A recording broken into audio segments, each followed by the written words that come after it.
Allohning aytgani bo'ladi. Ishingizni bitiradigan, ishlaringizni yurishtiradigan Alloh. Qul ekanmisiz? Tan olganmisiz shuni? Xotirjam bo'ling. Joningizni jabborga bermang. Sababini qilyapsizmi?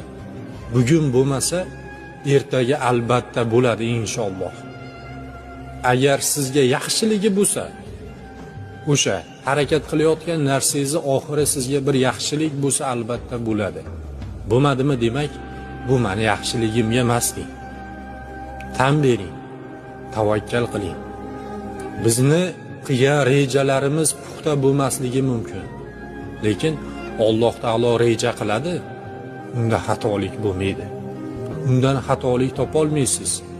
Joningizni jabborga berib, o'zingizni bunchalik qiynamang. Sababini qiling, qolganini Allohga kifoya qiling. Hammasini hal qiladigan u.